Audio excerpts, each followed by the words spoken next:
Hi guys, সবাই কেমন আছো? আশা করছি সবাই ভালো আছো। তো চলো, আমি শ্রাবণ মাসে সোমবার কিভাবে বাড়িতে ব্রত করেছি তোমাদেরকে দেখাবো। তো দেখো, এখানে ফুল নিয়ে নিয়েছি আমি। তারপর বাবার এখানে পৈতে দিয়ে দেব। তো দেখো, আমি পৈতেটাও দিয়ে দিয়েছি। তারপর একটা বাবার কাছে আমি একটা প্রণাম করে নেব। তো দেখো, আমি ভাবলাম বাইরে না গিয়ে তো ঘরেতেই বাবার পুজো করে নিই। তো আমি ঘরেতেই এমনিতেই শিবের ভক্তি করি, মানে আমি শিবের খুব পছন্দ করি। তো তাই জন্য আমার ঘরেতে শিব আছে। তো আমি ঘরেতে না গিয়ে বাইরে আমি যাই না। তো তাই জন্য আমি ঘরেতেই প্রতি বছর আমি শ্রাবণ মাসে ব্রত করি এবং বাবাকে পূজা দিই।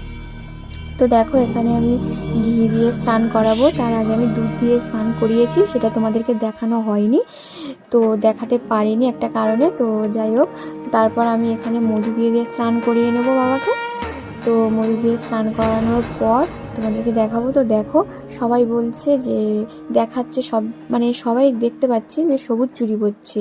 এর মানেটা আমি জানি না, কিন্তু শুনেছি যে সবুজ চুড়ি পরলে সংসারে মঙ্গল হয়। তো তাই জন্য আমিও ভাবলাম একটা সবুজ চুড়ি কিনে নিয়ে আসি। কারণ আগে তো এরকম সবুজ চুড়ি কেউ পরতো না, এখন বেশিরভাগই সবাই সবুজ চুড়ি পরছে। তো আমিও কিনে নিয়ে এসে বাবার কাছে রেখে পূজা দিয়ে তারপর আমি সবুজ চুড়িটা পরবো। তো এখানে বেলপাতা দিয়ে দিয়েছি, দিয়ে মন্ত্র বলে নিয়েছি। তোমরা যদি কেউ মহামৃত্যুঞ্জয় মন্ত্র জানো তো তোমরা পাঠ করবে। আমি এখানে পাঠ করেছি, সেটা তোমাদেরকে শোনানো হয়নি।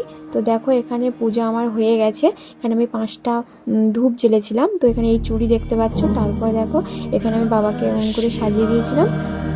তো তারপর হয়ে গেলে তারপর একটা বাতি জ্বেলে দিয়েছি। তো দেখো, বাতিটা জ্বালিয়ে দিয়েছি। তো এই পর্যন্ত ছিল আমার পূজা। তো আমার পূজা হয়ে গেছে। তো তারপর আমি শাঁখ বাজিয়ে দিলাম। তো শাঁখ বাজিয়ে আমার হয়ে গেছে। তারপর আমি চুড়িগুলো এবার পরে নেব।